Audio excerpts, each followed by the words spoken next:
So today we're going to talk about The Walking Dead New Frontier. This is season 3 of The Walking Dead. We're going to try and avoid spoilers, although I think it's going to be pretty hard because this is a fairly story-focused game. But we're going to do our best, and if we're going to talk about spoilers, we'll just make it clear. Right? Now, you didn't do season 2, right? Yeah, I didn't touch it. Yeah, and I did, and I actually recommended to you not to bother with season 2 because I didn't like it. It seemed really unimportant to me. It seemed like a side story, maybe. Yeah, like I got the sense by the end of it that this stuff may not matter for very much. And I think based on the first 2 episodes of season 3, I think I'm right. Did you feel any disconnect? Do you feel like you were able to follow the story of season 3 pretty well? Well, that's the thing. I mean, Clementine, who is a character from both the first 2 seasons, also appears very early on in this 3rd season, and she's a major character. But her character development, as the sort of implied character development from season 2, is sort of summarized as a general, like, she's been through some harrowing trials, let's say, and she makes that clear. It doesn't seem like any of that is directly relevant to now. Yeah. And the fact that she's leaving it behind is, in fact, a plot point, in a sense. It's a part of her character now. Yeah. So I think this is actually a good spot. If you're someone who only played the first season and maybe got out for a little bit, I think season 3 is a good spot to come back in. Probably mostly because it has a new protagonist. Yeah. With a fresh storyline. So this episode that we played, well, the 2 episodes that we played, it starts off with this guy Javi, and you get to see the beginning. You know, when the outbreak starts, and everyone has their tragic story of what happened to their family, and you get to witness what happens to him, and then it jumps forward to more modern times of like the outbreak having existed for a while. So, what did you think of the opening? I thought the opening was really. I mean, it just seemed like it had a good style to it. I feel like it reminded you of just sort of the horror aspect of it, and then it brings you forward to a point where nobody's really particularly scared of the zombies and everything. But I thought it had a nice emotional hook, and a lot of the things about the opening that might seem like they are simply taking place in the past are actually relevant to the present day, you know, because these relationships are still kind of scars on people. And I think they rectified, for me, a mistake that they made in season 2, because I think because they're starting with a new protagonist, you're able to sympathize with the character completely anew, and there's a lot to discover about this character. Whereas the problem that I felt with season 2, as much as Clementine is a likable character, she's kind of a known quantity. And I think for season 2, a lot of what made Lee so interesting in season 1, you know, you not knowing his backstory, him being a character that you're earning his respect and trust, that wasn't there for me with Clementine in season 2. And so I like that, okay, with season 3, we have this new character, Javi, and very much like Lee, it's obvious that he has some baggage that hangs on to him, but he's also really just a likable guy. And they get to, you know, make him as likable as they want because we don't know much about him. So he's interesting. And he satisfies that mystery. And Clementine is now kind of a third-party character. Yeah. Right? She comes in, and she's kind of has a similar story to everyone else. Right? Yeah, it might be expected that you would relate to her story a little more, but really, the facts of her life, generally speaking, are kind of things that other characters point out are relatively normal at that point in time. You know, a lot of people have gone through a lot of hard times, so she really is kind of almost a cameo. She at least at this point in the season, she hasn't been like particularly important in a lot of ways. Yeah, and I wonder if we are maybe not relating to her the way we're intended to. There was something that both of us experienced. You know, by the end of each episode, they did this with the last Walking Deads. They have that choices screen where they show the choices that you make in comparison to the choices that others make. And without spoiling, there's a few decisions where you're essentially picking whether to side with Clementine on a fairly important issue or not. And both you and I did not side with Clementine. Yeah. And it turns out that we were like in the 5 percentile area. It was some absurd number, yeah. Yeah, like 95% of people out there chose to side with her and we didn't. Mm-hmm. And I want to ask you, why didn't you side with her? And then maybe I'll tell you why I didn't. So without spoiling the moment, she puts herself, first of all, she puts herself in a certain position because she's kind of a loose cannon at this point, you know. So she makes a very risky decision and she pays the price for it. And rather than taking responsibility for it, she tries to weasel out of it in a situation where telling the truth and kind of being upfront seemed like the safer option, even though she had made a mistake. So it just seemed like like I couldn't imagine why I would choose to lie with her unless I just wanted to see the chaos ensue. So yeah, it seemed like an obvious choice. It's kind of nice though that even though it's such an unpopular choice, that was still an option and there was a very clear reward to it, because you do get rewarded for making that decision. Yeah, and the story didn't seem to be weakened by it, but even though it's clearly the minority decision, I felt like I got a pretty interesting story still. And there's a couple times where I did not side with her. I felt when the choice was given whether or not to agree with Clementine, I felt like the case was not made well enough for what she wanted. And I wonder if the expectation, and maybe they're right because clearly other people sided with her, maybe the expectation was, because you, the player, have such a history with her, you've played 2 seasons with her, that you're inclined to sympathize with her more than other characters. And that isn't how I felt about her. As much as I like her character from the first 2 seasons, by the time she came along in this one, I was just thinking, well, like, yeah, I know your story, Clementine, and I feel the tragedy of it, but everyone has a tragic story. Just because I don't know their story as well doesn't mean I can just choose you as being the most important to everyone else. And maybe that's really odd of me. Like, it's sort of like I'm like the parent who's like, oh, my child isn't as important as other people. Like, I'm gonna choose other people over my own child or something, because yes, I know Clementine way more, but honestly I feel like for me it felt really unreasonable to think, oh, just because I sympathize with you so much means I'm just gonna go with what I think kooky plan you have. It didn't work for me. I didn't want to just say yes to her and just be on her side. And I think it makes for an interesting relationship between this new protagonist, Javi, and Clementine. I think it actually really does improve the dynamic, because at least compared to the first season, which I remember very clearly being filled with these kinds of forced choices in which you would have to find the best option to make people happy, I feel like in that moment I directly defied Clementine, and the result was that I showed everybody that I was trustworthy. And it really seemed like that was the impression people suddenly had of me, as opposed to how it probably would have worked out in the first season, where it's like, because I betrayed one person in a small way, they would hold that grudge forever. I feel like people don't hold grudges as easily in this season, and it makes it feel more natural. Yeah. And I feel that so far, deciding not to acquiesce to Clementine actually helps this new season stand out. Because if I had just gone along and been on Clementine's side in each case, it is essentially a repeat of the nurturing aspect of the relationship that was in season 1 between Lee and her, right? Where you're just a character who's looking out for her. And it made sense in Lee's case because she literally was a little girl.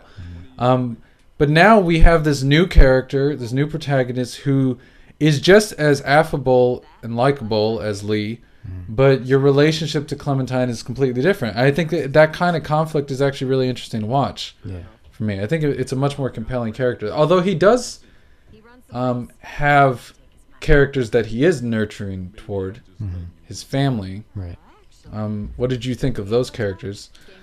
Well, I thought, to me, his relationship with his family, or at least the potential relationship that you can have, which I think most people have, which is this sense of, you know, you're the father figure, you're trying to make sure your family is safe, your ex-sister-in-law and your niece and nephew, I think. So you're kind of on the road with them and you're taking care of them. And what happens is it enhances this sense that Javi, a guy who in the past seemed like maybe the troublemaker of the family, or at least was treated like that, is now having to take on the role of the leader. And that's like a super interesting way of setting up this guy as someone with duality right away, you know. So I just thought, like, for as like sad and kind of shocking some of the interactions with the family can be in the game, like, it feels like ultimately it makes me feel like Javi is just a better character, you know. Yeah, he has a lot more room in his character because you also, from the very get-go, you get a sense of the relationship that he had with his nephew and niece's father, and it was a fairly tumultuous one. So it makes the affection that he has for them, it actually says a lot of positive, it implies a lot of positive traits of his own personality, right? He kind of let the tumultuous relationship he had with his father get pushed aside so that he could be a better man for them, or at least you get to make those choices to define him that way. And I think, you know, one of the things I was thinking about is this game, you know, season 1 was very dramatic, and it did that really well.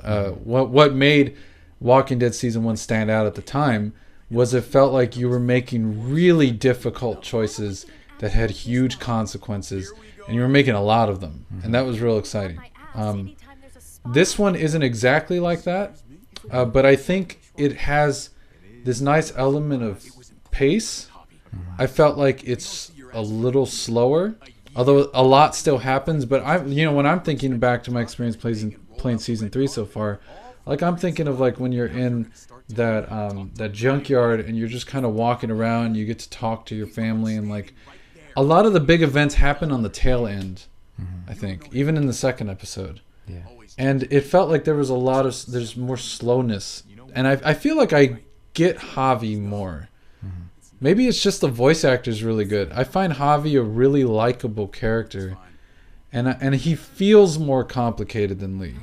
It feels like the dialogue options you have are just better, are not just better written, but sort of better presented, because like it was always clear to me, like, I don't know if this was true in your experience, but I would like to know the comparison between me and you, is that like I often had a sense of humor in my interactions, or at least my first interactions with characters, because I found that a nice way of breaking the ice with people, and I felt like that really gave me a good way of kind of testing the waters with people and finding out what they think of me and stuff. And I was able to use that as a tool with them, whereas I don't remember being able to do that kind of thing in the first season, because the first season was very serious and very solemn and very dramatic, you know. This feels like people who are still trying to be regular human beings and socialize and kind of crack jokes and things. Like, that stuff is still allowed, and it felt more realistic. Did you find that you were kind of taking that tone? Yeah, well, what works, and it maybe shouldn't have worked, is the dialogue choices.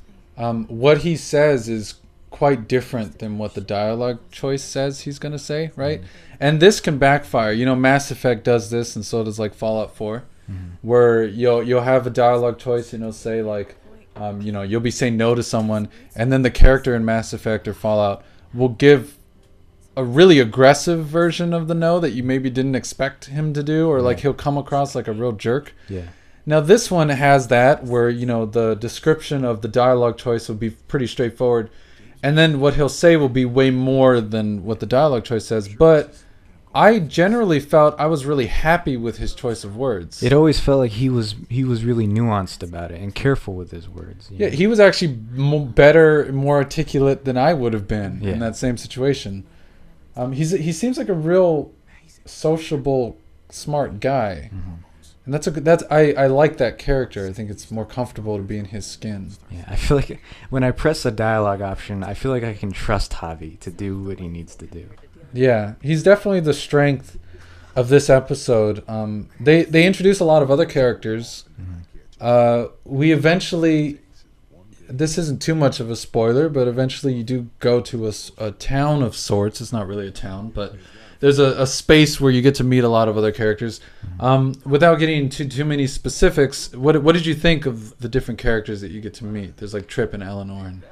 Right, so Trip is a kind of, he's the town leader. He's sort of like the unofficial mayor of this little shanty town.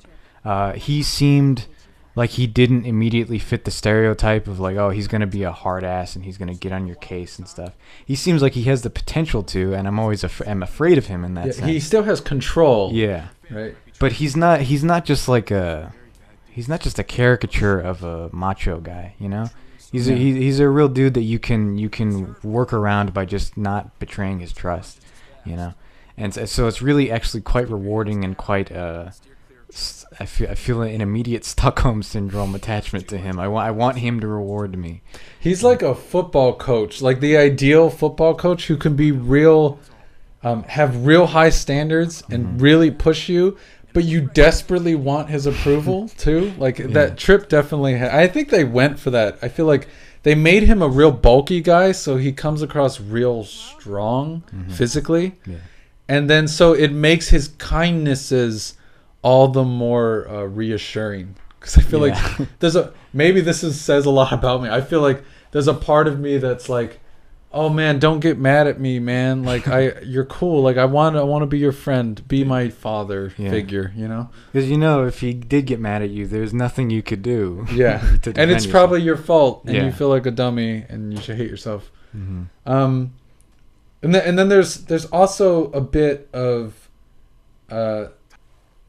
what would be the bit? Sexual tension between a couple of characters. I got the sense that this game really wants to push the idea that Javi is an attractive man, because it does seem that there's at least a couple of women who just want to be real close to him and want to get to know him a bit more than just a friendship sort of way. Yeah.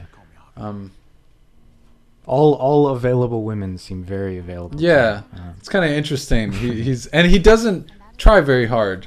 I think he almost seems unaware, and then you have these people who are just really attracted to him, and it's kind of a funny aspect of the game. Yeah, it is funny because I found that I was role playing as a person who's very one-track minded. Like I'm not looking for that aspect. I'm not looking for the Mass Effect sex scene in this game.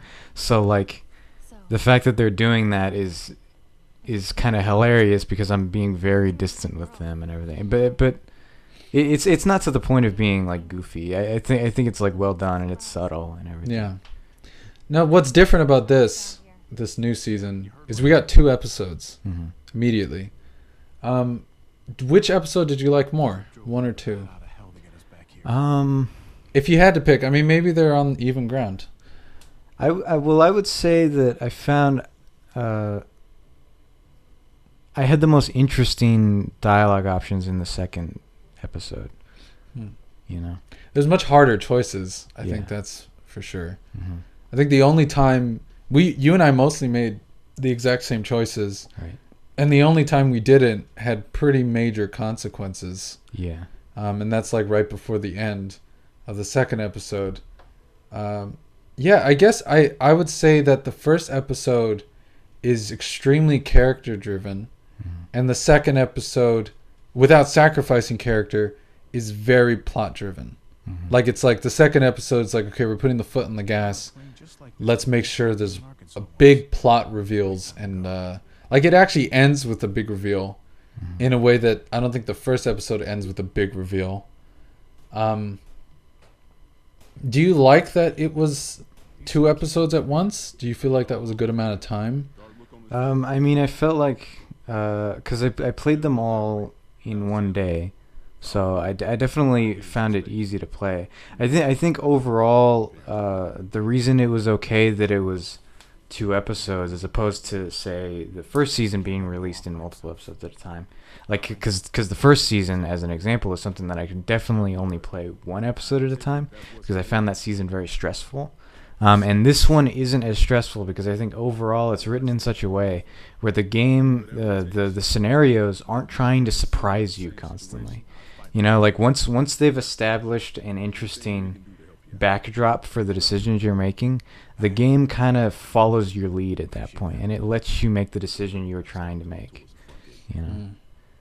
Yeah, I feel like putting it in 2 episodes was real smart as far as getting you used to a new character because I felt I had enough time to really get attached to him, you know. And I also think that his relationship with Clementine had enough time to get interesting. I think if I only had the first episode, I probably would have, because I think by the time I was done with the first episode, I kind of had a bit of a negative feeling toward Clementine. Not like I didn't dislike her, but I just sort of felt like, oh, what an odd character. But by the second episode, I felt like, okay, she's a little bit more complicated than I'm giving her credit for. And this might be going somewhere interesting, especially their relationship to each other. Her defensiveness and his almost overbearing likability. I think that's a good combination. And I think with the first 2 episodes, you get to see some of that flesh out. And especially because a lot of the decisions, especially in the second episode, have to do with how much support you want to give to their relationship, to Clementine and Javi. And whether that's an important relationship to you or whether you want to emphasize new relationships. And then where that's going to lead. They overall seem pretty good. I would say my final thoughts, I'm embracing this season way more than I did the second. The second season, I felt had some major missteps as far as assuming you're going to care about certain kinds of drama that at least for me didn't work. I think the season 3 is doing the right decision by having strong characters and focusing on the characters being strong as opposed to just throwing a lot of twists and turns, although they still have some twists and turns. Yeah, I think that's a good way of putting it. It's not a roller coaster ride like it used to be. They're not trying to like knock you out of your chair as much. They're just trying to tell a good story, and I think they're doing a pretty good job. Yeah, and I'm excited to, maybe excited's too strong a word. I'm open to this being a good season. I hope episode 3 is continuing to the trajectory that 1 and 2 have of just kind of getting more and more interesting and just getting better. It's pretty good. Yeah, I look forward to the rest of it. Cool. All right. Well, that's it. Thanks for checking us out. Please like and subscribe when you get a chance if you enjoyed this video. And thanks very much. Thanks.